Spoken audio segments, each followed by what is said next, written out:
Good evening, everyone. Thank you for those that are in attendance here in the chambers and for the millions around the world that tuned in this evening. And I'm just joking because it's probably about 30. So it's always a good sign. They tell me that only people show up if they're mad. So if this is all we have, then we're doing pretty good.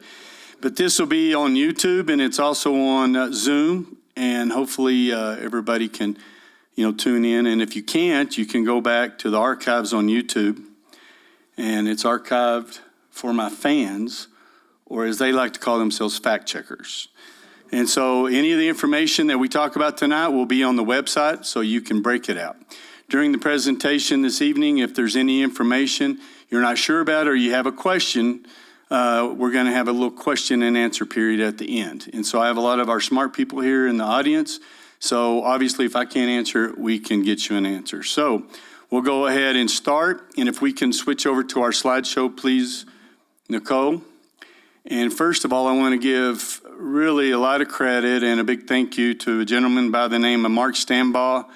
Everybody knows Mark, and this beautiful picture of downtown, the village of Ruidoso, Midtown, is just absolutely beautiful. So thank you, Mark, for that. Just want to start off by talking about what makes this village go around. It's made up of 15 volunteer communities, commissions, councils. That's over 200 people. They give of their time selfishly. They show up, whether it's picking up trash, helping us with master plans, giving your input, setting on different types of committees and giving the input. And then also we have a little over 200 employees. So that's 400 people that really push hard to make this village what it is today. I want to give a little primer on how does the village make its money. We collect GRT. I haven't started really yet. The GRT, property tax, and grants, of course. So throughout this presentation, you'll see a lot of numbers. Those are numbers that are generated primarily from grants and from our GRT, our gross receipts tax. When our businesses are doing well, the village does well. And as you will see, we've been doing well. And then property tax makes up about 17% of our budget. So just so you know where we're starting off and where we're going to end up, again, take notes. If you have any questions, please ask. First, I want to thank the stakeholders of Ruidoso, your continued support.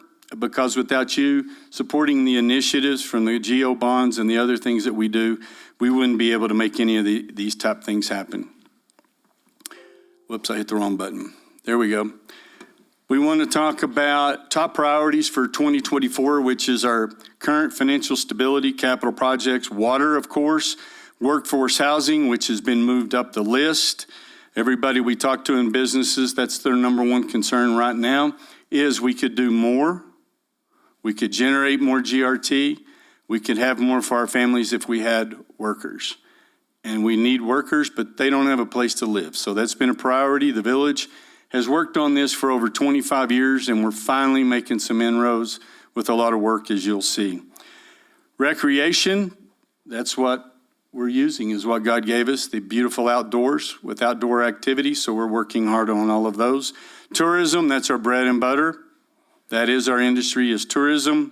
There's no discussion about that. We all understand it. Police and fire. And those are some of the number one questions when people talk about relocating to the village of Ruidoso. For our part-timers, which are the people that own property here when they look to retire and live here full-time, that's one of their main questions. What is crime? What does it look like? How safe is it? We're going to talk a little bit about that.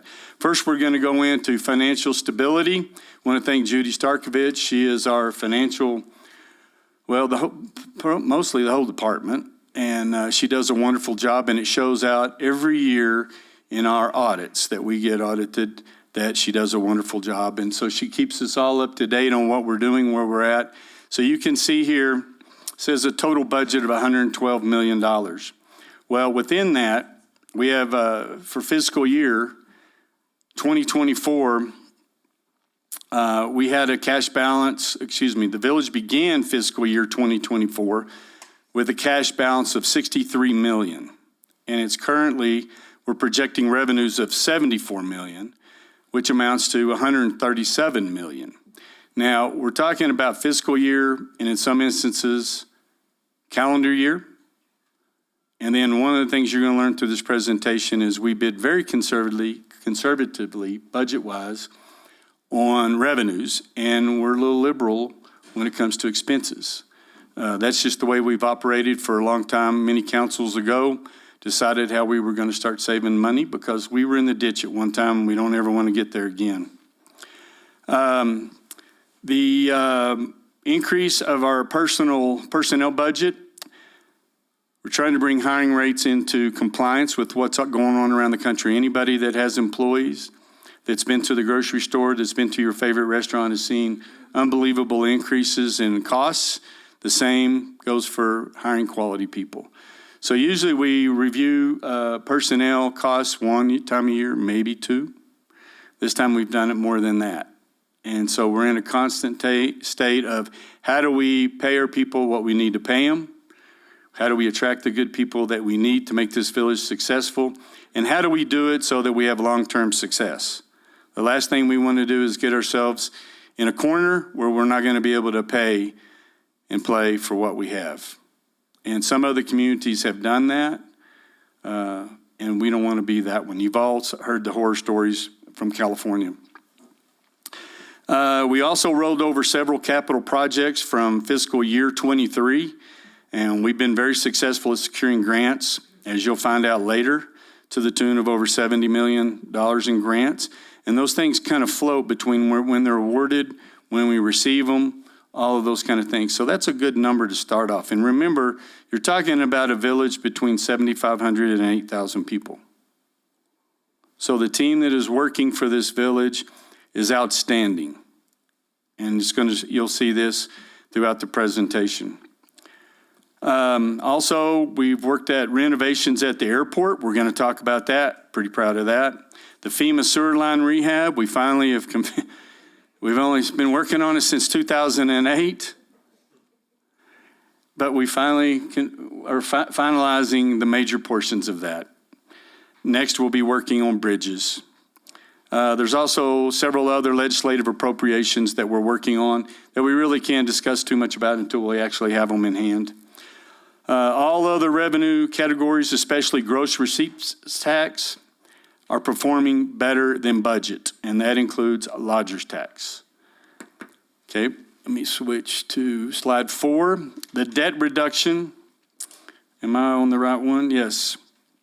I want to talk a little bit about financing. It's coming up March 3rd. Is that correct? No, March 5th. March 5th is when you will go to the polls. You'll vote for who you want to represent you on the council chambers, and you'll also hopefully support the general obligation bond, which we do every year. And those are the monies that we use to redo sewer lines, water lines, streets in different parts of town. And in fact, we'll talk later about Pine Cliff, Country Club, and then also Innsbrook, that are also in different phases. We also want to talk about the debt reduction. We were able to pay off a Water Trust Board loan for the Eagle Creek well field in the amount of $679,000. And that's a pretty big pill when you talk about, again, a small community and just what that means. You'll find out more about the Alto well field and how important it is to our drinking water. Debt capacity, this is something that you always think about. Personally, you do when you go for your credit. They look at how much money you owe and how much money you make, how much money you save. Debt to equity ratio, I think some bankers call that. If you look at ours, our debt load that we could carry is around $25 million. We're currently at $7 million. So that tells you that we've been trying to be very conservative, good stewards. Instead of borrowing money, we're going after grant money. And we're doing a pretty good job of it. And again, that goes to the employees. Next slide. Financial sustainability audit. The results of our 2022 audit were released last year shortly after the State of the Village was delivered. So a year ago, and the same thing will happen this year. And it resulted in no findings and no material weaknesses. Does that mean it's perfect? No. That means an outside auditor comes in, they go through, they take samples. but everything was found to be up and up. That we have good things in place so that we don't have shortages of cash flow. All of these things are worked into the system, and it's a constant battle to make sure that we keep up with the times. But that says a lot for a village that wasn't that many years ago. We were over 200 audit findings. The VOR, or the village, completed our 2023 audit in a timely manner, and it's currently under review at the New Mexico State Auditor's Office. This is a big deal. A lot of communities don't have that ability to do it themselves. We're very fortunate with our financial team here that we're able to put that all together, get it in, and actually when the auditors come and snoop around here for a week or two, looking at all the numbers, looking at the books, talking to department heads, and then doing interviews with myself and others, they love coming here because we have our house in order. So again, thank you to the financial department. The overall financial health of the village of Ruidoso remains robust. Both governmental and proprietary funds reported increases to net position. And so why aren't we lowering water bills? Why aren't we lowering all that? Well, you're going to find out. Because all this money that we get on grants, that we have on enterprise funds, all those things are earmarked that they have to be spent on certain items. And so that's why we have to do things the way we do them. Also, we're going to go into the much talked about gross receipts tax, the revenue, the lifeblood of the village. The village has been able to maintain a growth rate in GRT over the past 4 or 5 years, even through COVID. We took a couple of big dips in a few months, but then we were able to build back, and we came back strong. GRT taxes have increased from short-term rentals, blessing and a curse. We hear that all the time. Tourist activity, we're going to talk about use and not overuse. And the village construction projects. This is an integral part of our planning on revenue streams, business, that we attract these grants, we work on these projects so that we have destination source on taxing, that we're able to collect the GRT on the grants that we are able to acquire. So all the projects that you see around town, the money that we've obtained from grants, those funds come back to us in the form of GRT. The village experienced a growth rate of 12.79% from calendar year 2022 to calendar year 2023. And the current projections indicate that we will be up about $3 million over budget at the end of year, fiscal year. Now, when you look at the highlighted revenues, it seems like that's a little contradictory statement. We have some items on here that are calendar year, and we have some that are fiscal year. And so again, I told you that we budget conservatively on revenues, and we look, we budget more for expenses. So that's why sometimes the numbers don't quite look right. But again, this is where you take notes, and you feel free to ask us later. And if you don't want to ask here in person, feel free to give us a call and we can sit down with you. We'll go to the next slide. The Lodgers Tax Fund. This is, oh man, this has been a growth market for us over the last few years. I really think that we'll hit over 3 million. We were projected to do 2,900,000, but things are starting off unbelievable. Again, this comes to the short-term rentals, the hotels, all of those things that we have developed a department in planning and zoning that takes care of making sure that everybody's in compliance and that they're paying, the money that they're collecting from short-term rentals that they're remitting to the village. Those funds are then turned over to the Lodgers Tax Fund Board, and that's where our advertising funds come from. Other projects that are tourism related that we're able to use, and these are all coming from user fees, not additional taxes to the citizens of the village of Ruidoso. So that's something that you should be very proud of. Lodgers tax receipts begin to exceed prior year amounts in January from our December sales, and looking at a continuing growth rate of 10.68% over calendar year 22. So you can see from what we're looking at, the blue, if you can see it on your screens, is the 2023, and 2022 is the green. So you can see that it's been competitive every month. In some months, we've really outpaced it. Financial sustainability continued. We want to talk about some highlights in 2023. We closed out Closed Road Bridge. That was a FEMA project. Closed Road is behind, on Gavilan Canyon, behind McDonald's. That bridge took us quite a while to get done, and it took us even longer to get the money from FEMA, but we did receive that funding finally. Finance priorities in the coming year. Hopefully we're going to be able to hire an assistant finance director. That would be nice, Judy. And developing a process for addressing delinquent accounts and applying liens. Those things are not really abundant at this time, but it's something that we really need to work on. Capital projects. This is ran primarily by Christella, Samantha, and Adam. The village has a lot of projects going on, and as you can see by the encased in blue on there, it talks about the VOR, the Village of Ruidoso, serves approximately 8,000 people, but we're doing projects at least 4 or 5 times the size of the Village of Ruidoso. So that tells you how active we are and how hard the staff works.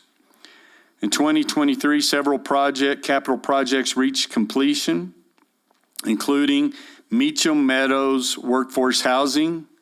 We're tickled about that. It was a small step, but at least it's a beginning on housing, and we have some other good news to talk about shortly. And the Magistrate Court. So if anybody hadn't seen the Magistrate Court over by the Horton Complex, that construction was funded. And that is going to be through the AOC, the court system. And so all of that GRT comes back home to us. It's a start. We were able to close out the Closed Road Bridge I talked about earlier.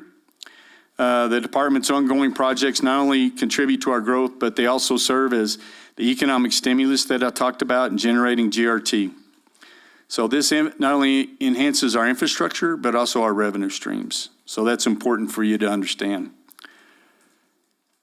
Also, the capital outlay request. Andrea works in this department. She's very good at keeping track because we do get a lot of funding for this.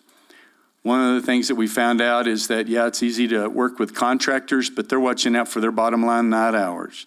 And this is primarily what Andrea does. She reviews the contracts, looks at cost sheets, and then we do in-field inspections with our own teams to make sure that we're, getting what we think we're supposed to get, inspecting what we expect. Simple as that.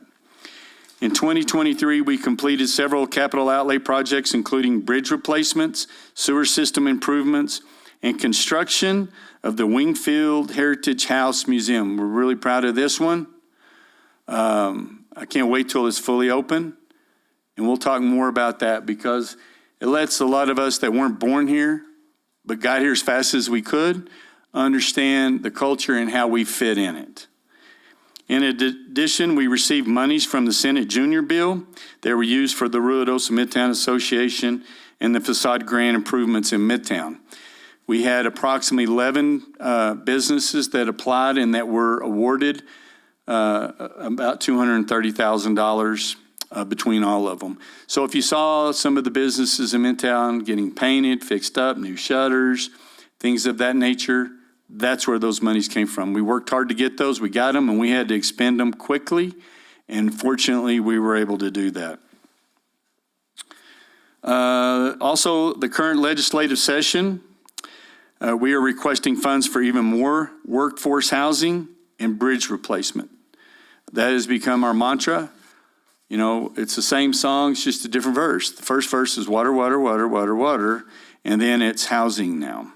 And so that's part of the key ingredient that is missing in the success wheel for the Village of Ruidoso to make us grow even more, be more successful, and create the type of amenities that we want for our lives, our families. Here is we need employees, and they got to have a place to live.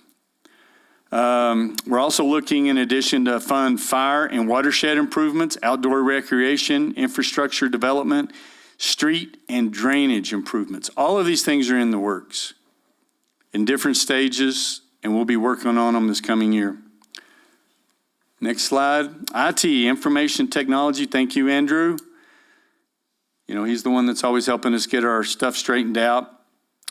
He was an addition in the last year, so we appreciate Andrew.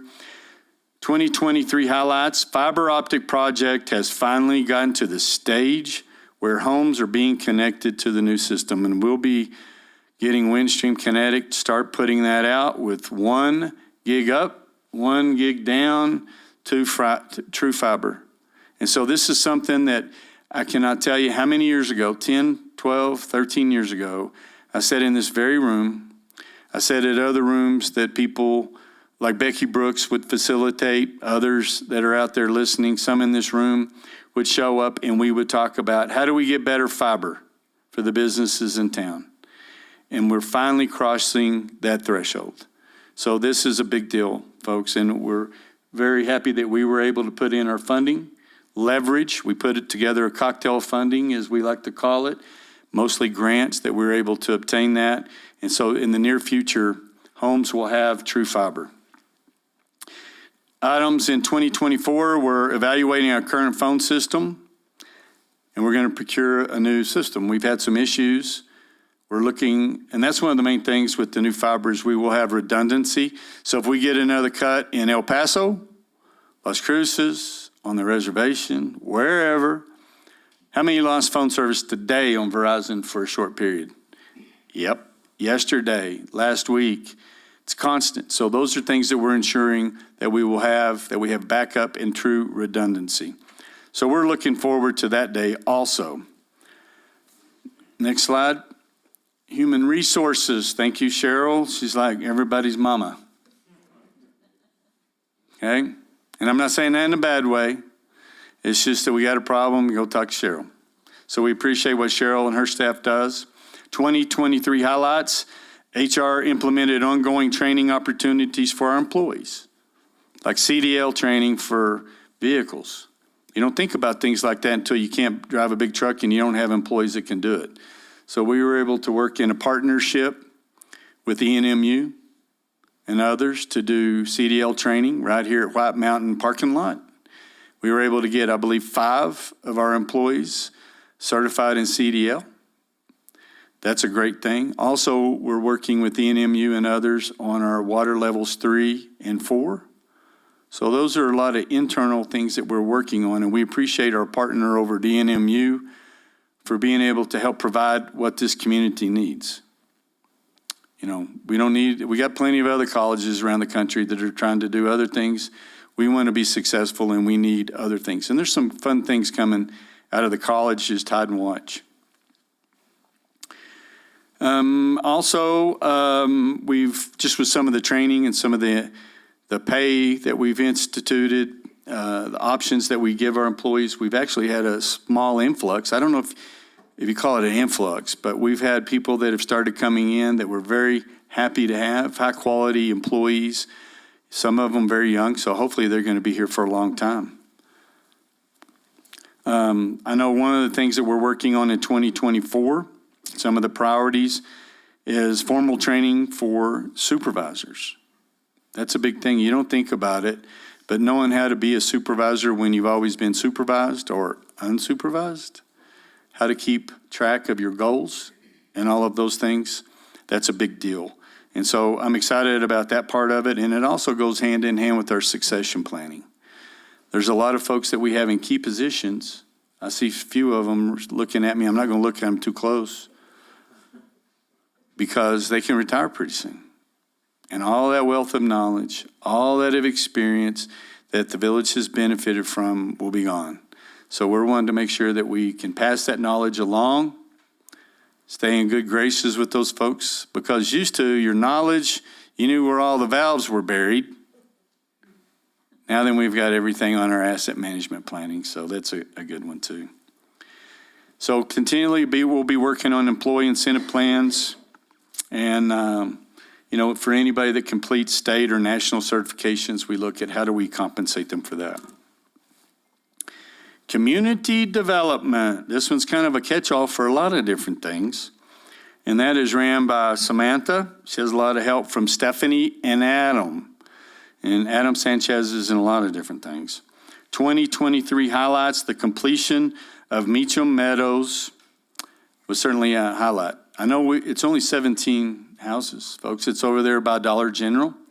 But we have a housing committee that has been together for probably 4 or 5 years that have worked diligently, have never given up. Every time we run into a corner, we're led down a primrose path, only to find out there's nothing there,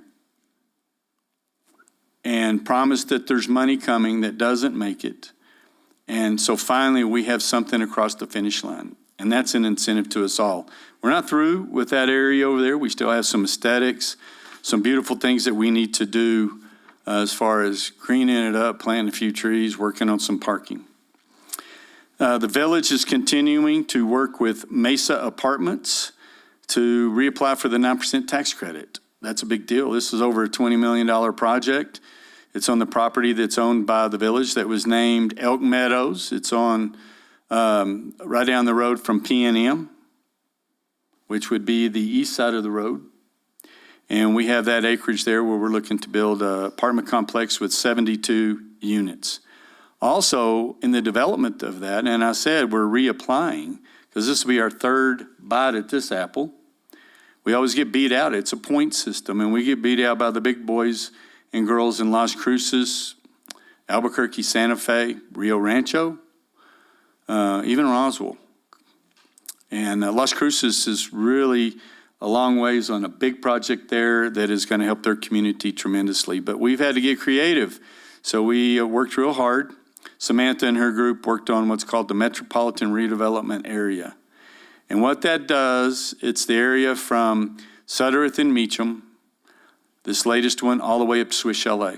And what that does, it gives us the opportunity to do public-private partnerships, bring in private investment, okay? And that we can further do housing, that we can further bring in businesses, do quality development. Again, the overall theme is use, not overuse. We want to make sure that we maintain that. So we're really excited because we really have a good shot at it this year. And we're lobbying everybody and their dog, because in New Mexico, as we all know, it's not what you know, it's who you know. So we want to make sure that we're doing that, and we're doing a good job. Priorities for 2023. Well, this is a stumble and fall, and sore subject is the E911 addressing. We started trying to do the street addressing. We did get some of it complete. But then we ran into some hiccups because we listened to you, the citizens, the businesses, and didn't realize, even though this has been mandated by the federal government for some time, that we have to get this done. And why in the world are we doing it? So at that desperate second, when you're calling 911 from your cell phone, somebody's in town at a short-term rental, your loved one's on the floor, in the bed, in the chair, and they're having some kind of a health incident. And you call in, we know where to go. That's what this is about. It's not about loosey-goosey changing addresses. We don't have time for that stuff. This is all about how do we make sure when there's an emergency, we get there as quickly as we can, and we don't go the wrong address. We have many streets that have numbers running both ways, duplicate street names, odds on one side, evens on the other, where they should be the same. So those are things that we're trying to correct. But when we got into it, we found out that there were some businesses that had federal licenses that you just can't change an address that quick, and it would hurt their business. So we backed off of it, okay? Not because we had to, but because we know we needed to. That was the right thing to do. So we did it.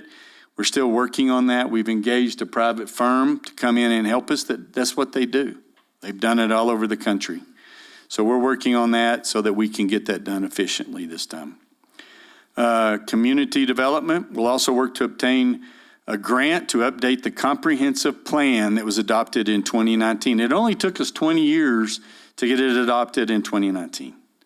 So we're working on getting funding so that we can re-engage more than we already do with the public on finding out what does the public want? But also we're going to find out, have we been following the comprehensive plan? Have we been executing it? How successful have we been? Some cases pretty successful, others not so. Doesn't mean we're not trying. But also it gives us a chance to talk to you, the citizens, the stockholders, shareholders, whatever you want to call it, because after all, this is a $50+ million, as you've seen, company that we run as a community. So we need your input. What do you want it to look like? How do you want us to function? And this is when you get to put in your input for maybe new priorities or to join in on the priorities. Next slide. Tourism, the lifeblood of our community. We do a really good job at this, folks. We've won all kinds of awards. Team Tourism is made up of a conglomerate of professionals, media consultants, the agencies involved in that, Village of Ruidoso employees, council, chambers, council, and myself. So we listen to you to help develop what we're looking for, what works and doesn't work. We've been able to add a man to the team, Eddie. Eddie Ryan has been a really good addition, special events coordinator. We'll talk more about him in just a minute. 2023 highlights. Team Tourism, like I said, is made up of stakeholders and other people from all across the community. We worked hard on a strategic focus groups to create a strategic 5-year marketing plan. I served on lodgers tax. Lord knows it's been many, many years ago, and I didn't realize we didn't have a strategic plan. And so now then, with Team Tourism has developed a strategic plan. Again, it's about planning and executing that plan. New Mexico Tourism Department Co-op Marketing Program. For the last 3 years, Team Tourism leveraged partnerships with the New Mexico Tourism Department in co-op marketing and advertising campaigns. The New Mexico Tourism Department matched funds put up by the village, generating $552,000 in matching funds. That's a big pot of money, folks. The investment in co-op funds allowed the overall media budget for the village to exceed $1 million. That's on marketing, that's on advertising, that's on digital billboards, that's on other creative ideas that we've done. The Ruidoso Adventure Tours, where you can win a brand new Ford Bronco like we did last year, before Harley Davidsons and all of that. But how does that all work? We'll tune in and find out. But it works out great. So they're very successful. Priorities for 2024. Our marketing partner, the agency, will continue to expand efforts to reach a wider audience, utilizing statistical research. There's so much powerful information out there, folks, and we get it all from your cell phone. It's just that simple. You use it. There's nothing secret about it. We can find out what you're going, where you're going, what you spend your money on, just like everybody else. And so we do that. Why? So that we can talk to our businesses so that they can provide what people are looking for, and that we can slow retail leakage. What is retail leakage? That's when somebody leaves the beautiful mountains of Ruidoso and they go to Roswell to buy groceries, or Alamogordo, or buy clothes. And still, so many of our locals don't buy local, and we're trying to improve on that. We're going to work hard in tourism to continue to increase lodgers tax. Again, that's a lot of our money that we're able to do quality of life initiatives, stocking fish at the lakes, getting docks, trails, a lot of different things like that. We're going to leverage evolving technologies, and everybody's scared of what? AI. Nobody understands it, but it's already eating our lunch. You just don't know it. Okay, so we're going to work the best we can to utilize that AI and to find out how it can best suit and be used for the village of Ruidoso. We're not talking about spying on individuals. It's groups of people. We're not looking at names or addresses. We're looking at trends. And how do we market to those people and engage with them when they're surfing the internet looking for hiking trails? Where's a good place to go fishing, camping? All of those things. Because some years ago, we decided that we needed to diversify ourselves. What happens if the track closes? What happens if Ski Apache closes? what's going to happen to Little Ruidoso? Well, we're going to make sure Little Ruidoso is doing just fine. And that's with all this extra planning that we're putting in place, that we're getting more revenues or avenues for revenues. We got some exciting stuff coming to town. I wish I could tell you all about it, but we've had some movies that have been made here, the good old wholesome kind, where the divorcee meets the young doctor, rich guy, whatever. They lell and fove. They get mad, have a fight, then they make up, kiss up, and everybody's happy. The Hallmark movies. We've had several shot here. Some of our local people have been involved in those movies, and it's a lot of fun watching people that you know interact on the big screen. But we've got a big one coming. This is put on by Apple Studios, and it's going to be starting April 1st, a $200 million budgeted movie. They're going to be renting between 300 and 500 rooms between March and April. Is that correct? Because those days move around a little bit. So that is something that you got to think about. A big blockbuster movie called Lost Bus. And I can't tell you who's the main star of it just yet because they've got their own marketing coming out. And so I can tell you this, it's about a fire. That brings it close to home. So this will give us the opportunity to bring to light that when living in nature's playground comes with some more things. It's like, how do you live in nature's playground? And we're going to talk about thinning, forest control, mitigation, all of those things here shortly. So we'll be able to shine some lights on that. Also, Eddie is working hard on that. He's been appointed the liaison for the Lincoln County movie whatever. I can't keep up with all the titles that he's got right now. But he has landed Xterra. They're going to be here in 2025. Xterra is a bicycle, outdoor running, swimming competition that's known the world over. And we've landed that in 2025. 2025 is going to be a banner year. We also have the statewide New Mexico Municipal League conference here that'll 2,000 to 3,000 people that will be coming in for 4 days. I believe it is 3 to 4 days. So we have several of those things. We're also working with some of you out there that have in your own interests developed relationships on bringing in things like state and national disc championships. That's exciting, especially since we have some of the best disc golf courses in the country right here in this village. Also, Ironman, if you know who Ironman is, that's more on the road. It's down to us and one other community to land Ironman. And so these are bigger, better events, quality events that we want to bring to the community that brings in fresh dollars that we then turn that money over as many times as we can in this community. So we are very excited. So we're going to be entertaining Apple Studios. They'll be in town this week again. I appreciate all the people that we've reached out to. Property owners, building owners. We're going to be announcing soon that we'll have a meeting that if you'd like to be an extra, learn how to be a grip. What the heck's a grip? It's not a gripe. We have a few of those. It's a grip. And we have construction services and things of that nature so that you'll be able to actually maybe get your foot in the door, and who knows, you could be the next big star. So, but don't quit your day job just yet. Parks and Rec, those guys are truly the unsung heroes. Thank you to Matthew and T-Bone. You guys and your team did unbelievable this last year, and it was so evident during the Christmas holidays. Wonderful, wonderful comments on all the lighting, all the extracurricular activities, even things that we just had purchased in Upper Canyon, new lighting. Grants that you're going for, that's great. Some of the highlights, they secured a $1 million grant to make improvements at Schoolhouse Park. $1 million for Schoolhouse Park. Okay, some of you that don't know where that is over by the swimming pool, over by the fire station. And so we can't wait to get started on the new tennis courts, the playground, the fence, all of that.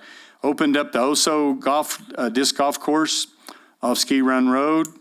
Installed new restroom facilities at Grindstone Lake and at the disc golf course. This is behind the dam where you tee off at the original. That was the first disc golf course that we had. Now we're going to have a real quality bathroom there. And I don't know about you, but when we go to communities and concerts, I judge the event by their bathrooms. How clean are they? And that's one of the things that Parks and Rec does a great job of keeping these things clean. The trash picked up, do an outstanding job. Also, we were able to get permanent power at Wingfield Park. So the ice skating rink that we were there, that was all had a big diesel generator. So twice a day, these folks were having to load diesel into that monster, and you'd hear that thing thumping away all day long. Now then we have electrical that was provided through a grant. So we didn't get any complaints or anything on that because nobody even thought about it because you couldn't hear it. But what a grand time everybody had this winter on our very own ice skating rink. And it's real ice. People said, it's not, but it's real ice. 2024 priorities in the coming year, I'm already thinking about tomorrow. Parks and Rec will work to complete the Schoolhouse Park along Moon Mountain and the Links Trail projects. And I want to define that a little bit. On the Schoolhouse Park, we're talking about redoing the tennis courts with real concrete base. And I know there's all 20 of the tennis people in town are very excited about this. They may double their ranks, but they're excited. They had a meeting the other day out here on the pickleball court, and they were excited about that. Grant, Moon Mountain, we're almost finished. The lion's share of the trails up Moon Mountain that are not a paved road. Some of them are a little technical, but it's a beautiful, beautiful hike through there. So you need to check into that. The Links Trail that goes all the way around the golf course will start as soon as weather permits. And that was all through grant money. So it's taken us a year or so to get that thing rolling, but it's getting ready to start. And then I know it'll be a little obtrusive for a while, but hopefully the public, you'll work with us so that we can work around it. But that will start very soon, and it will be so nice when it's done. There'll also be a new restroom at North Park. Does anybody know where North Park's at? Okay, you got over here by the fire station. People always say, like you're going to Farley's. There's going to be a bathroom over there, so that people walking the links, kids and parents at the ballpark there, the skateboard park. You have the little whoop-de-doos for the bicycle kids that'll be right there. So that's a big thing too, and those are not cheap. I mean, you're talking $200,000, $300,000, $400,000 a piece for those grants. Also, the Oso Disc Golf Course will be getting a bathroom. And then also a new bathroom at Two Rivers Park. The old one that's over there, we're going to tear that one down and relocate the new one. So that's going to be super nice. Community Center, the do everything. Anthony and Amber do awesome jobs over there. So many people, we always make a joke, you don't have to be lonely. You don't have to call farmersonly.com. You just go down to there. They have something for everybody that you can tune into, whether it's light exercise, heavy exercise, dancing, just getting out and socializing. And so they do a wonderful job there at the community center. It's really a hub for all of our citizens, and we're excited because the process of designing in addition to the building has already started. 2023 saw a lot of upgrades and improvements at the community center, including brand new kitchen equipment. Great job, guys. They got a grant for that. They used grant monies to begin and design the planning of the new addition, which will include expanded commercial kitchen, new meeting space, more office space, and upgraded restrooms. So if you're familiar with the building over there, which is going to be a big square after this. So great job for what those guys do. 2024 priorities this year. The crew at the community center will submit the application for the expansion that we just talked about, and they will use those grant monies to renovate the restrooms. We'll continue to maintain their role as a meeting place for the community involvement and social interaction. And again, it's a wonderful place to go hang out. I'm always amazed at how many different things they can get done. Water. Thank you, Randy, Terry. I see Randy. People, you don't realize how important your water is, but without water stability, your assets are not worth a whole lot. So we appreciate Randy and Terry and the folks over there in the water department. Some of the highlights: completed 2 Vital River restoration projects at Two Rivers Park aimed at reestablishing vegetation, enhancing fish habitats, and stabilization of the riverbanks. After the big rains that we get and the floods, we really have undercutting and erosion on the water banks, and it really changes the whole course and the look of the river. So that's some of the efforts that we were able to take up with the grants, that we were able to stabilize and armor those the banks so that we were able to protect it in the future. In 2022, the master plan and rate analysis effort was initiated. The master plan segment was completed in June, and it focuses on future considerations of water, sewer collection, wastewater treatment, and solid waste. That's code word for the bills are probably going to go up. We just talked about everything else in the world's gone up. You can't go to lunch for under $30 for 2. So it's the life and times that we're living in right now, folks. We want to make sure that we maintain the amenities and the things, the resources that we need as a community. Another great thing that they accomplished was using a modeling software to assess potential growth, aging infrastructure, and leak considerations. And this has allowed the department to make informed decisions about making line replacement recommendations. Okay, that's very important when we're starting to have a lot of leaks, blowouts, interruption of services. This is how we hone in on where to go. The 2023 highlights for water production: they successfully completed the inspection and cleaning of the Grindstone Dam outlet structure and received approval of the final report this past November. People don't realize just how important that dam is, and that it takes constant handling. You got to work on it, upgrades, keep it in good shape, or you're not going to have the dam.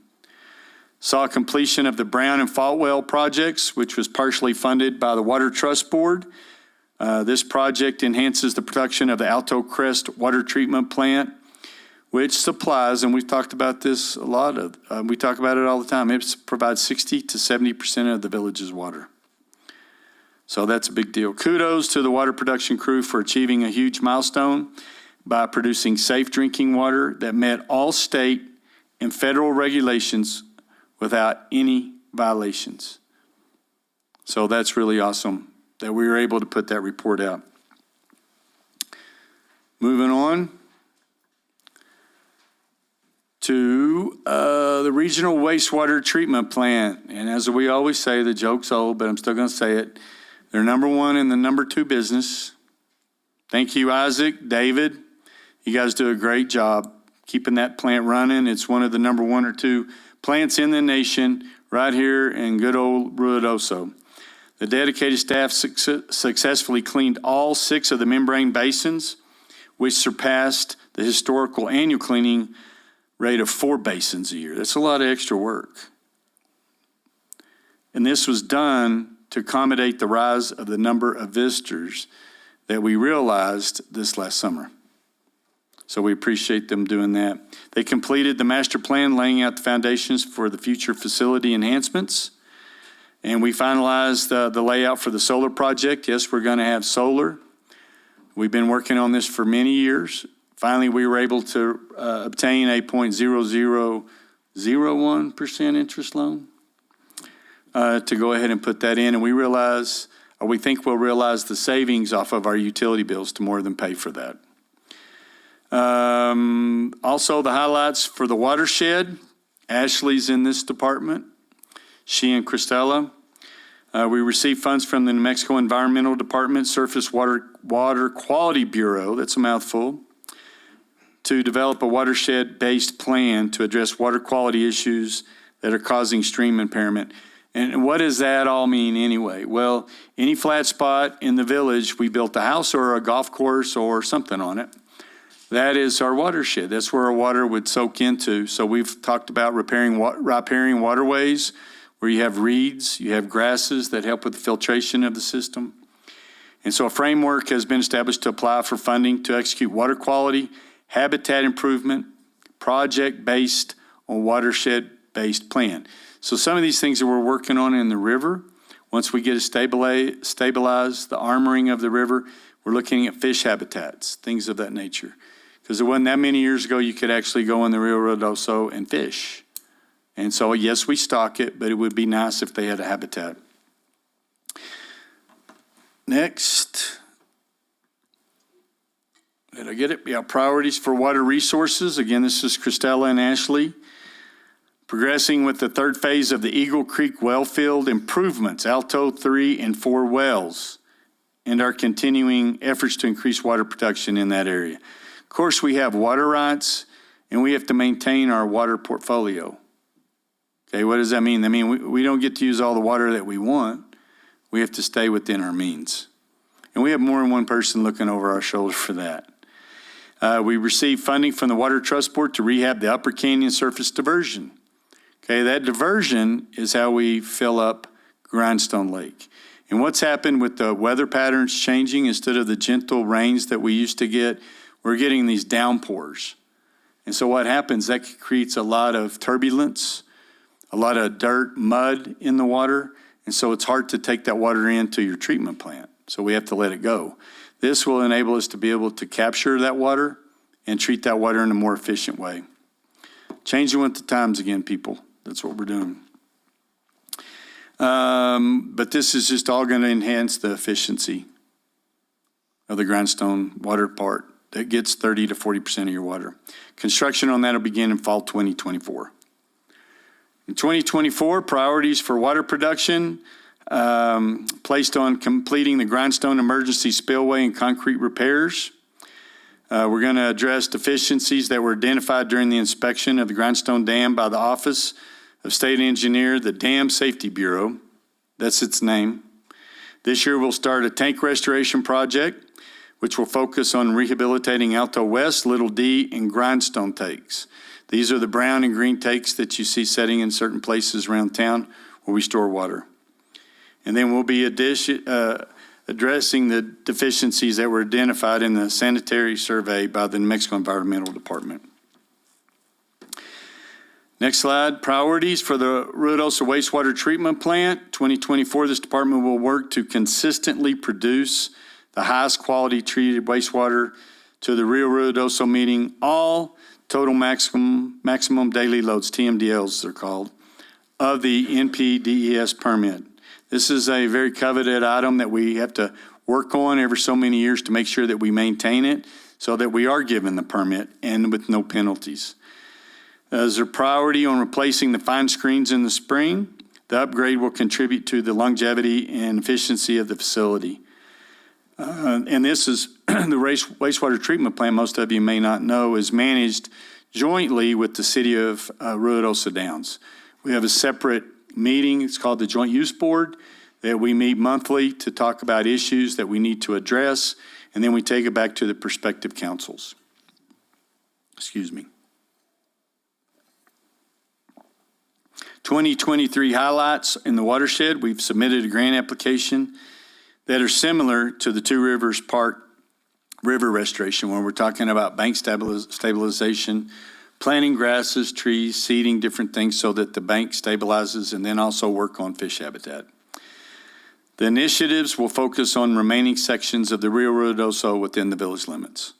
These are things that we're trying to repair, that if they go unchecked, they just get worn out.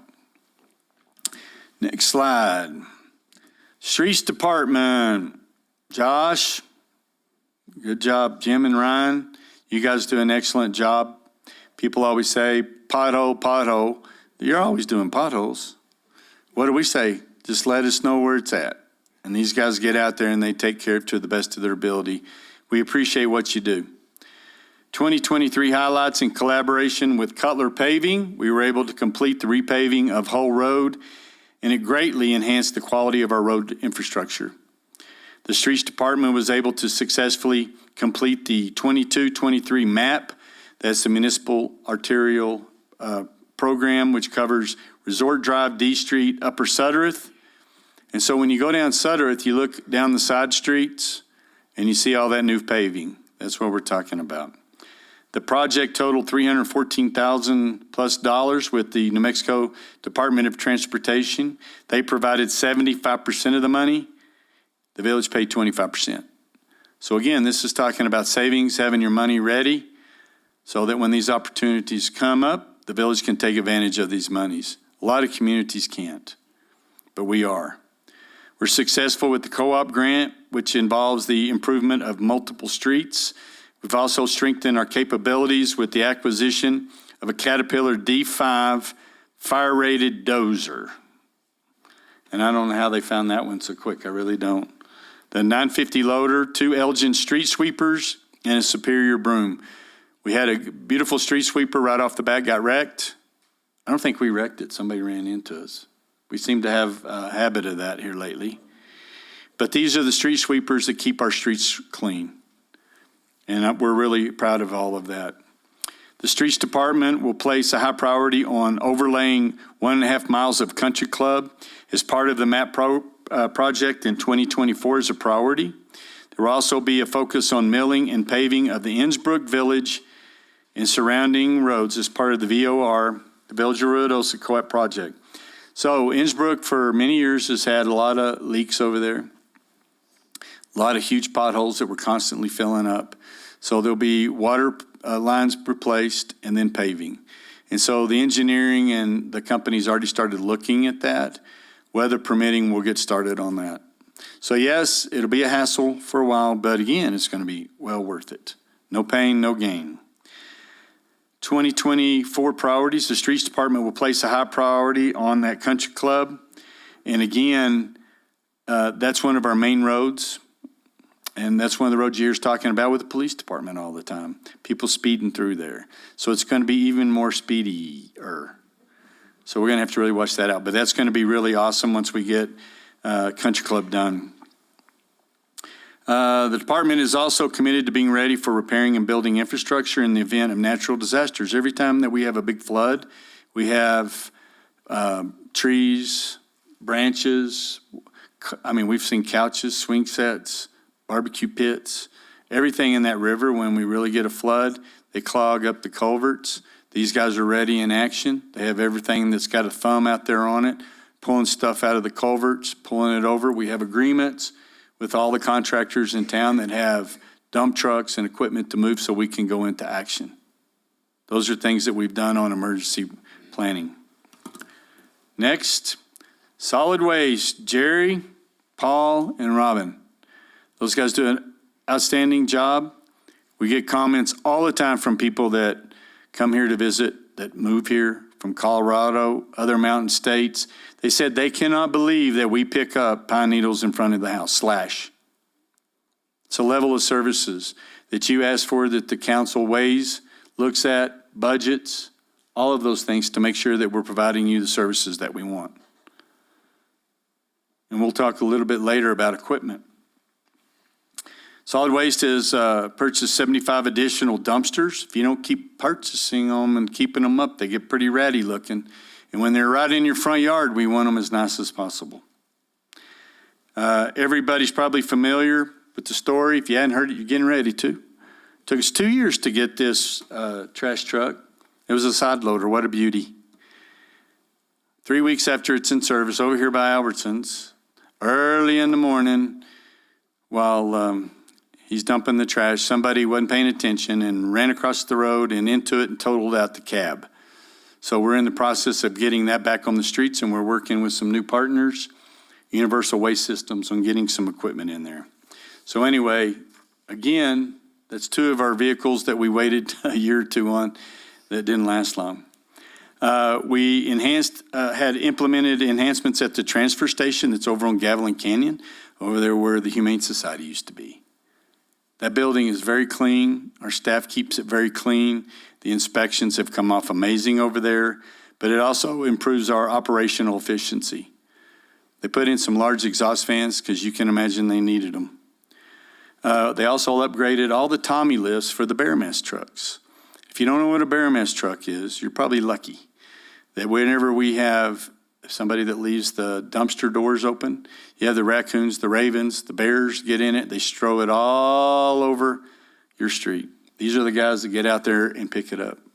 This last snowstorm that we had, we couldn't get the big trucks up into some of the areas of the community, and we were getting some phone calls because short-term rentals, while they're generating revenue, they're also generating a lot of trash, and so these trashes were full. I got reports of our guys backing up there in their four-wheel drive trucks, jumping in the dumpsters and pulling them out one bag, one box, one pile of junk at a time. That's dedication that your employees give to this village. And so we appreciate those folks all the time.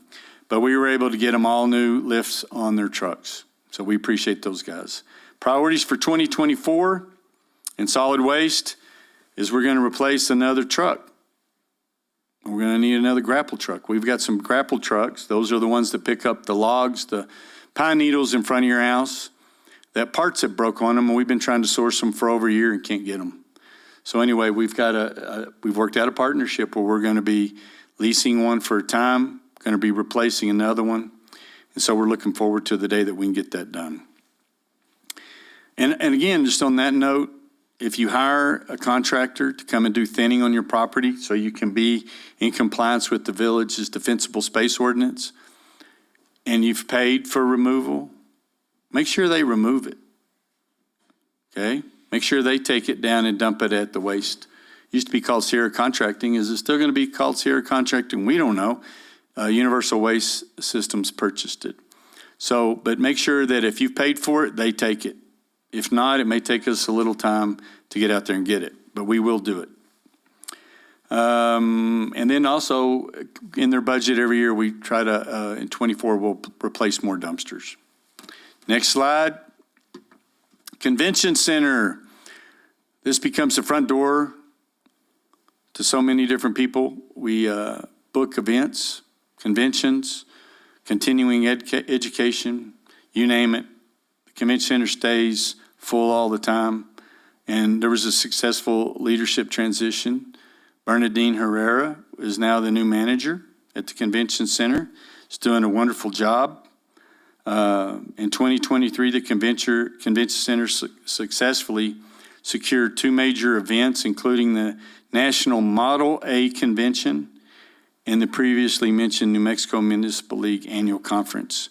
So I know Lewis and Philbert and Dave have their hands full over there, but those guys flip it, they clean it, they get ready for the next one. And so they do a great job over there. We've done some other repairs, painting. They've got some other things in 24 that they're getting ready to do, like replace that roof that's been needing to be replaced for many years. This work is expected to begin in February. Another grant. They are also collaborating with the emergency management team and other departments to enhance the Convention Center's capability to serve as a primary evacuation center in the event of another natural disaster. And living here for a while, you know it's not if, it's just when. So we're going to be even better prepared this time. And we're getting ready to talk about that guy here shortly. They're also going to be coordinating with Parks and Rec to plan additional shower and restroom amenities during emergencies. You don't think about those things until you can't go home.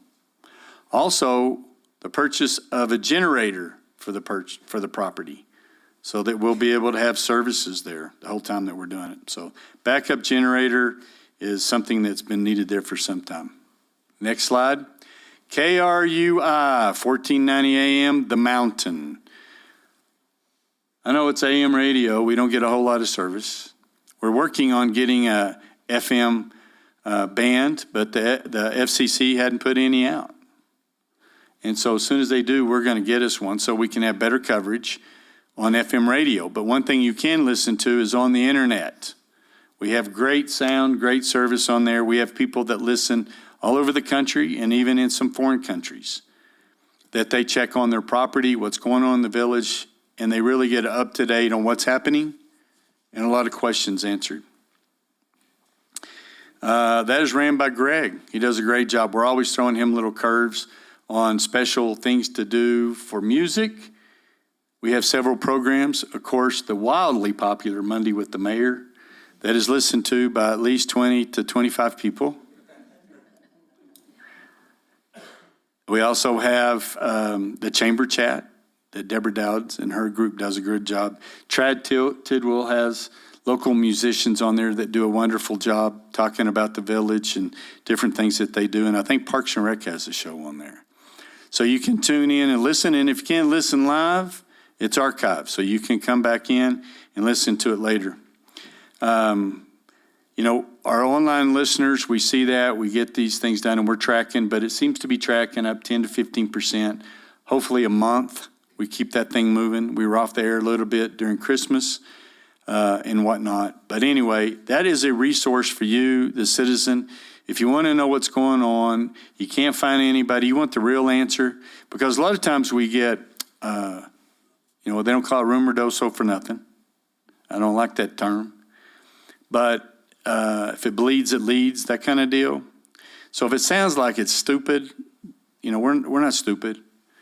We probably wouldn't do it. So listen, and you can call in, you can text in. We have people that call and text in, ask questions live on the radio like you're going to be able to do a little bit later here in just a few minutes. And that we try to do the best to be transparent, answer your questions, let you know that it's already in the pipeline or it should have been already. 2024 priorities. The station is going to be focusing on creating more local programming, including a history program. We're getting ready to talk about that. This is something that was really exciting to me about Ruidoso. How to get here, who were the first people that came here, what did they do for a living. We're going to talk about the geology of the area. How does our water get to us? It's not, a secret, that we have volcanic, we have granite. And so how does water filter through all of those things? And what does it mean to us as a consumer? So we'll be talking about that. What else? Just working on things with the museum on doing some training, some stories so that it engages the community, and then eventually that'll go into more of the things we're going to talk about in the next slide, which is the Wingfield Heritage House Museum, which is, by now everybody should know it. It's next door to Ace Hardware. That was the original homestead of the Wingfields. It's been restored to its original footprint. We obtained a lot of grant monies for this. And I'm happy to say we've completed the interior, the exterior of the building, the parking lot, and the board that was put together. Remember, I talked about those 200 plus volunteers. We have volunteers on this board that they've completed a mission statement, collections management policy, and a code of ethics. And soon, people in the community that want to donate, loan, can talk to us about how they can put their stuff on for view too. It's going to be exciting. The history of Ruidoso, how do you fit into it? And what does that mean for the future? Because you have to know who you are, where you came from, before you know where you're going. So it all ties into that comprehensive plan that we've been talking about. 2024, I'm going over an hour, so I'm going to have to change gears. The 2024, they're going to be working on the design and fabrication of the inside of it so we can set up the displays. And really, Stephanie's been a great addition. She does a great job over there, and we appreciate her patience. Next slide. Public Library, the unsung heroes of the community, Diane and Amanda, you do a tremendous job over there with the adult literacy program, also talking to children, getting them active into the community for $0. They have wonderful programs out there. All you got to do is go and sign up. We work in conjunction with the county, and everybody in the county is able to come in and get it. I myself am going to try to learn Spanish with the Mango app. It's free, and you get it on your phone. As soon as I learn how to work the app, then we'll know how to speak Spanish. But that's a goal of mine. But we do really good. They got a brand new HVAC system, over $200,000, I believe, $300,000 put in. They've needed it for years. So climate control is primo at the library. So congratulations, Diane. All your summer programs, the music, all the different things that you guys do is tremendous. They were able to fill 2 positions, and I know you worked a long time on this, getting a library supervisor and youth services librarian. So you guys do a great job. They're working on a marketing plan with Team Tourism on how to bring that into a lot of people don't realize how integral it is to the success of the village, because so many people you do not understand can't function, don't understand to read, don't have computers at home. This is the place they get to come and use it for free. 2024, they're looking to provide a cultural, educational, and recreational programming through a reimagined library, and I'm excited to wait to see what that is. And they provide a go-to public space influenced by library programming and events, provided resources and connections to housing, education, employment, health, general assistance, and the community, a free, safe environment. They have some wonderful local musicians, story time. I see different people over there reading, done it a few times myself, kids, the books. It's a lot of fun to interact with the young ones. Next slide. Public safety, this is always a big one. Thank you, Chief. Joe, over at the fire department, we have Assistant Chief Ross and Elaine, who really runs everything. We all know that. It's no secret. But these guys have done a great job. They were able to add 6 new firefighter positions, enhancing their capacity for emergency response. Many equipment upgrades. We were able to finally get a new fire truck that we had ordered. The Lord knows, I don't remember how many years ago, and it is a beauty. 4-wheel drive, can handle our streets around here. It's a beautiful monster. So if you get a chance, you want to stop by and see it, it's great. They've got some additional new trucks over there that they're able to utilize.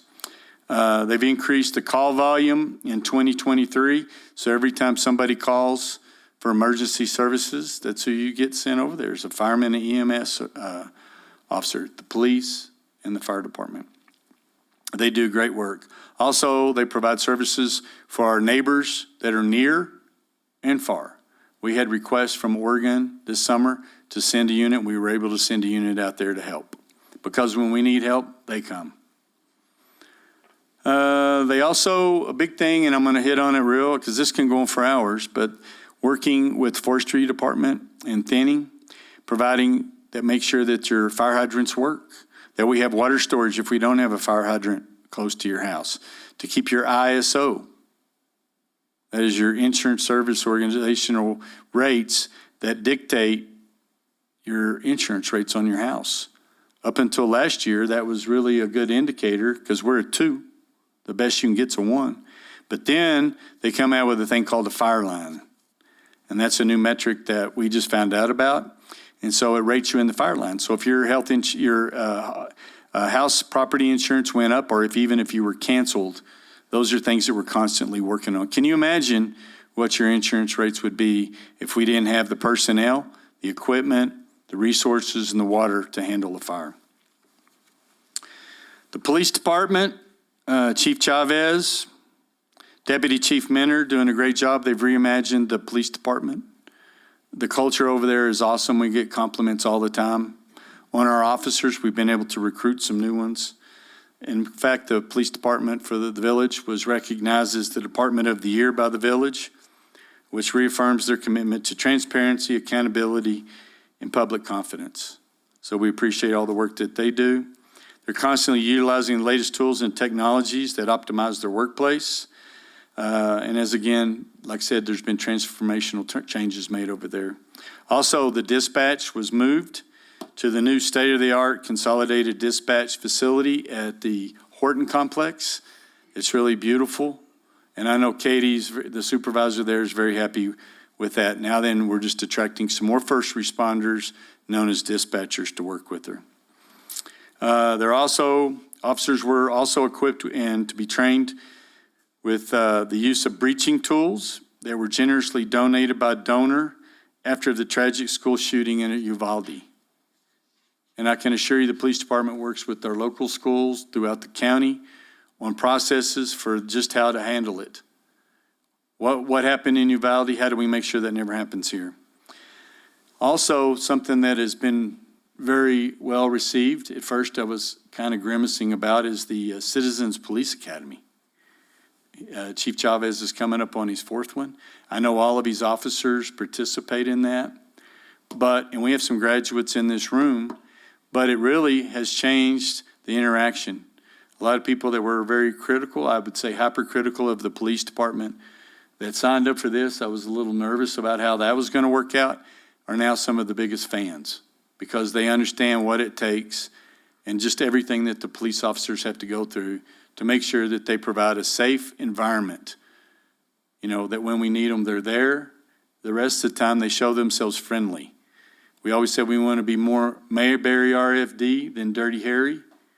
But when you need to be there, when the bad guys come to town, we're ready for it. And so we appreciate our police department. They're highly trained. And we want to continue with that. Fire department is planning to add 2 new bays at the Fire Station 2, which will enhance their capacity and efficiency.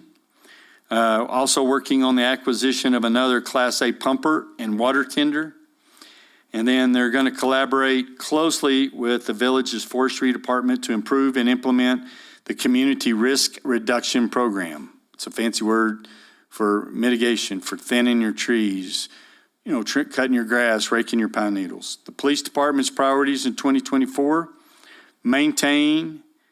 continue to maintain and build community relationships. How important is that? The rest of the world wants to fire the police, and we want them here. And we're very proud of the ones that come here. And we got to swear a new one in this morning on the radio. So I was very excited about that. We got 2 getting ready to head off to the academy. So we'll get them back in 6 or 8 weeks, whatever that is. There will be an additional focus on training for officers dealing with individuals that are experiencing mental health issues. We seem to see that more and more. So the officers will be working on that. Also, we're working hard to recruit and retain top talent through competitive compensation packages. These are things that are difficult that we're all working on for every department. Also, we're going to talk about law enforcement with a take-home vehicle program. And a lot of communities are doing that where it was 30 miles, 50 miles. Now it's 90 miles. What does that mean? That means you can live 90 miles away, drive a police car home, and drive it back. We're not there. You know, we don't want to be there. But that's what we're competing with. Other communities are trying to get qualified officers.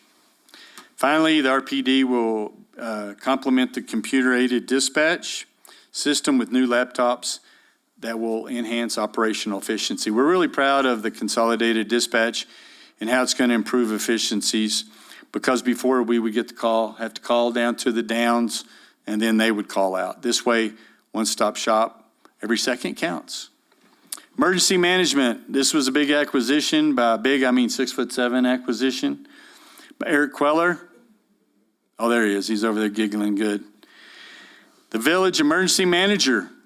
And we're very proud to have him. He's become a valuable asset.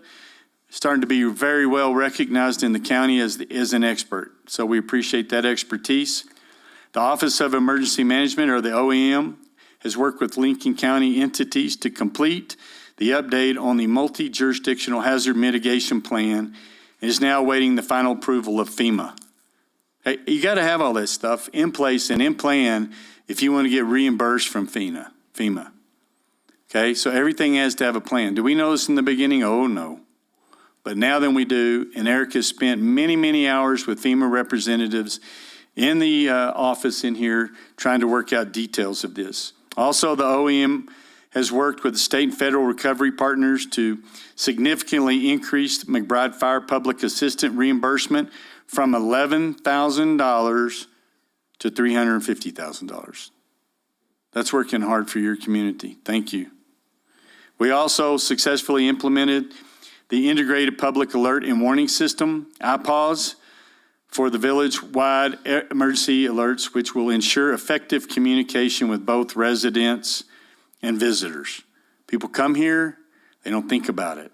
And so we've got to make sure that we have everything that is clearly visible on how do they get to safe ground.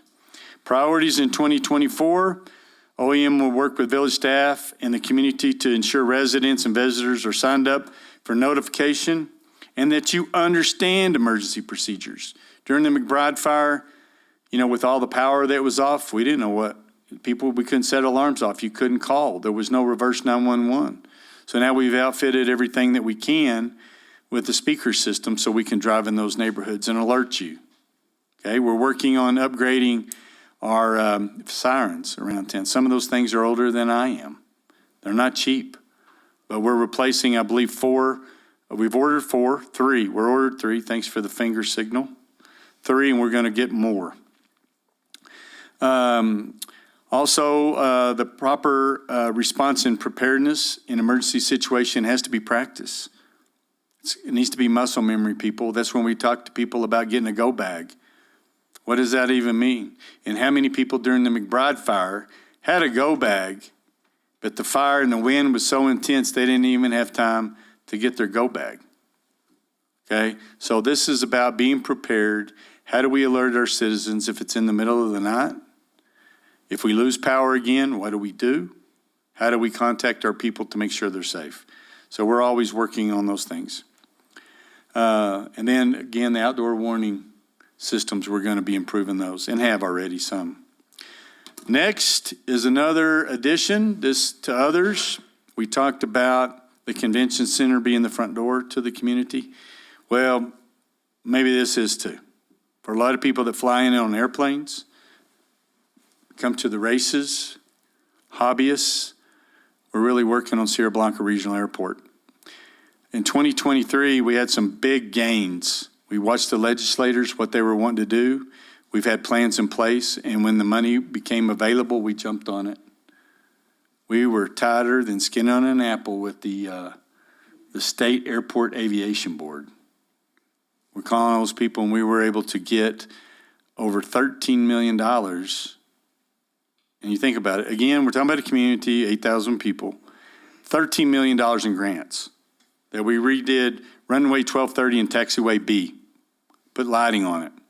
We're able to do that in the summer and not interrupt flow from Memorial Day for all the jets flying in for the racetrack or Labor Day. And Lord knows they all have my phone number. Y'all know I work out there, and so I was sweating it out, but they got her done. Thank you to the contractor, the engineering firm that were out there that did that, did a wonderful job. Mesa Verde was the contractor, and Lord forgive me, what was the? Armstrong Consultants. Worked overtime, worked around our schedule, so we really appreciate that. We were able to get a new hire out there, a new manager. Lee Baker is the new Maryport manager. He's doing a great job. He's getting some new staff. We're getting trained. We're getting some new equipment out there through grants, and we want to make that top notch for this community. So we also have an all-volunteer board of enthusiasts, people that own airplanes, people that are interested in airplanes, that are going to be on this board, that are on this board, that are giving suggestions on what should it look like and what do we do, and then we build that into a master plan. And then we go after the funding. It's all about planning. But think about it, $13 million. Quite a bit. 2024 priorities, we're going to be going after some more money. Has anybody heard that the state is so flush with money they don't even know what to do with it? That's what we keep hearing. We just never get any of it. We're doing everything we can to make sure we get in front of it. So we're working on that hard. We're going to be prioritizing the rehabilitation of taxiway A along with the aircraft parking apron to ensure continued safety and efficiency out there at the airport. And we're going to be relocating the fuel farm. Right now, we don't know how it ended up over there, but it's across the highway in a chain link fence. So we have to go over there, fill up with fuel, drive across the highway, and then fuel up. So we're going to get it right there in a one-stop shop. Next up, everybody's favorite, the forestry department. You're going to make me cut down Grandpa's tree? Dick Cook does a great job over there, your folks. And, you know, again, you get a lot of flack, but it's necessary, and we always talk about it when we have a fire. And we see the effects when we have defensible space and when we don't. We can show you all over town. So thank you, Dick, for what you've done, what you're doing. This year, the Forestry Department demonstrated their commitment to fire prevention and forest health by thinning 409 acres of village-owned property. Did that through grants. They inspected 1,175 private properties for compliance and certified 841 properties to ensure that private properties meet safety standards. And if you got canceled or your insurance rate really went up, guess what they wanted to see? They want to see that certificate. Are you in compliance? I got news for you. They have Google Earth and they've got good cameras. They just look. But if you got that certificate, they know it's all in order. 2024 priorities, department will continue thinning operations with a plan to thin 80 acres or more. And there's going to be some funding hopefully available that we're talking about through the Land of Enchantment. You got to watch it out. When they start out with the Land of Enchantment bill, there's going to be some snake oil in the bottom of it that's going to bite you. But we're going to look at it and see if we can support it and if we can actually go after funding to do some more mitigation around the village. In addition, they aim to inspect 1,000 more private properties for compliance, defensible space, ISO rating, fire line. That's what Dick and his department does. So when they come out there, they're not one to cut down trees. They love them just as much as we do, but it's all about defensible space, people. Now, in closing, we've made a lot of progress. And we've been very successful here. It started some years ago with planning. In 19, when we finished the comprehensive plan, we're getting ready to revisit it. Master plans for every department throughout the village, whether it's Grindstone Lake, Alto Lake, Moon Mountain, White Mountain Sports Complex, the water department, the airport, on and on. Volunteers from the community that come in and put their 2 cents in, show up, tell us what they think, listen to the problems, the obstacles, and help us with solutions.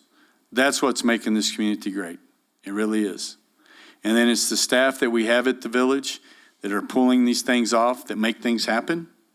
That some people look back, and I talk to other communities, they shake their head and said, how in the world?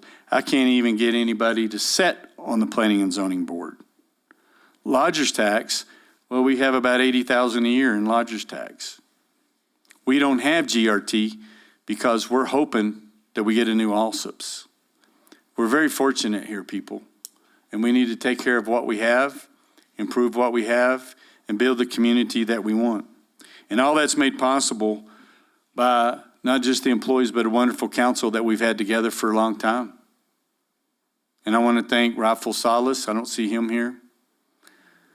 Gary Jackson, Dr. Jackson, thank you very much for your steadfast. You read everything that's sent out. Susan Lutterman, thank you for your devotion and everything that you do. Joe Eby, did I say Joe already?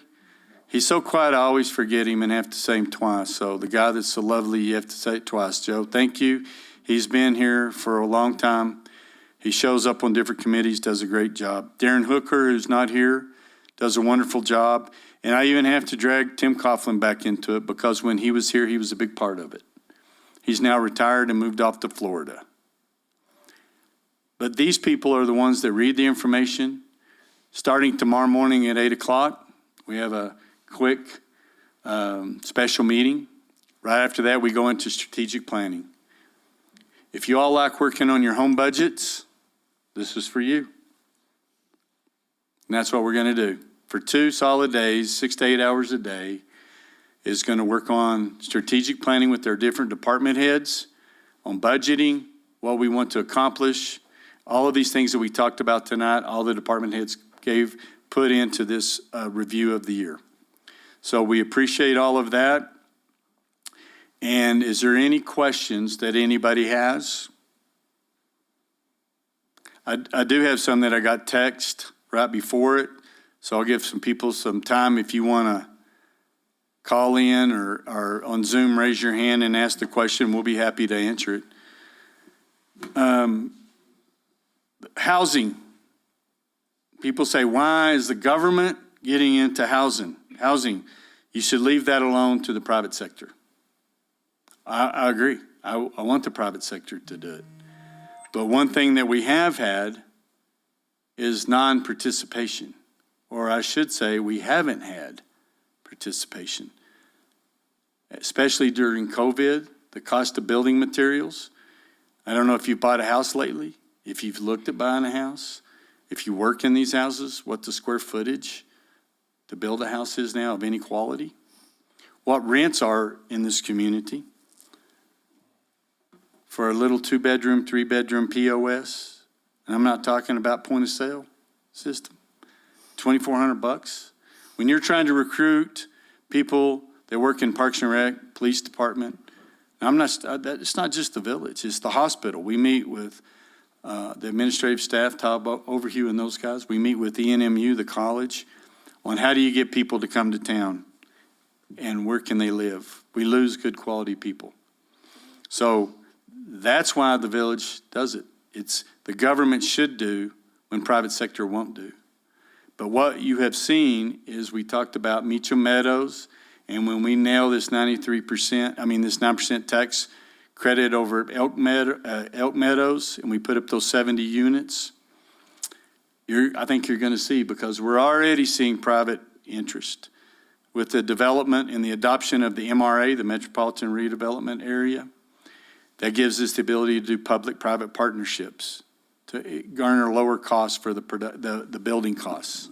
Because most of you don't know, but this is a mountain, and sometimes you can't build. It's hard to build footings when it's solid rock. It gets expensive. So again, the builders are building, but they seem to be building out at Alto, Rainmaker, and those things like that. We're talking about people that work and live here. They should be able to work and live here. And that's what we're trying to do on this council.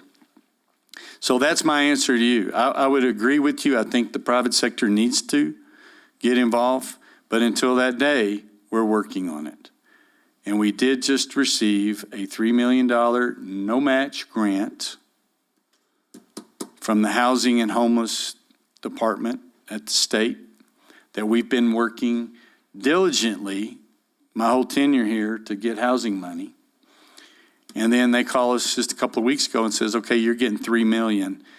The catch is you have to have it spent totally and done by June 30th of 2024.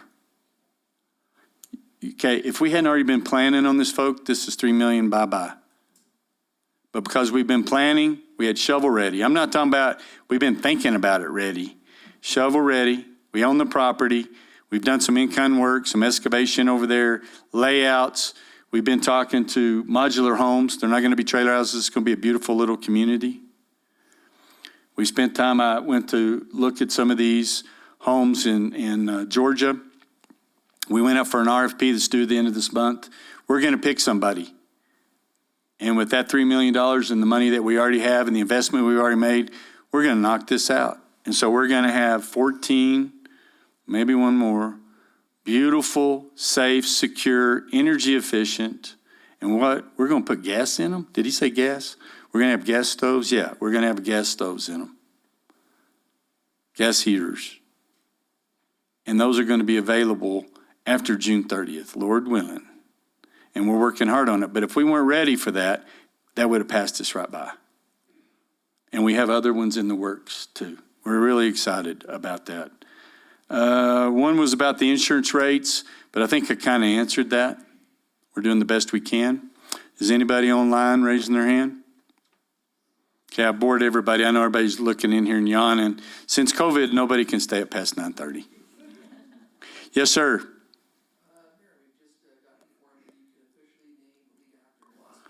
Oh, okay. All right. Y'all know who it is? Well, who is it? Matthew McConaughey is going to be the star.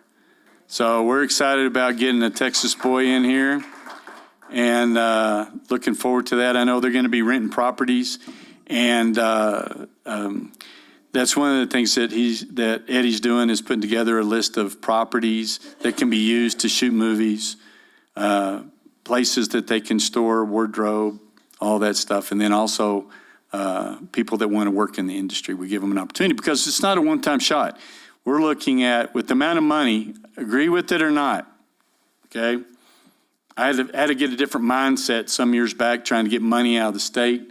They always brag about all this money that's from oil and gas, but yet they're trying to shut down oil and gas. So that's the logic that we're dealing with, folks. But if you don't go up there and work with them, have a plan, teach them something, because believe it or not, we're teaching them some stuff in housing. Okay? That's why we got the money. That you don't get it. You know, if you can't have a conversation with them, they're not going to make sure, they'll make sure you don't get it.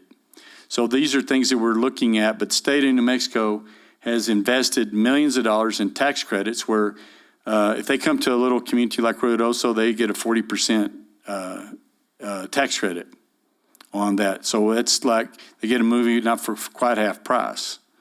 That's a big deal. And so they're coming to New Mexico in droves. And so we want to talk about, again, use, not overuse, court the type of producers and directors that we want to develop the kind of films, but we don't want it to be a one-drop shop just for money. We want it to be a micro industry, a little boutique industry, if you will, of people that work in the industry. So we're excited about that. Well, thank you for that. Matthew McConaughey, that'll be awesome. Anything else? Okay, well, I appreciate all of your time and tune in. And again, you can get this information online. And if you want to come in and talk about something particular, the numbers don't add up, or you have a question, please feel free to ask us because we're here for you.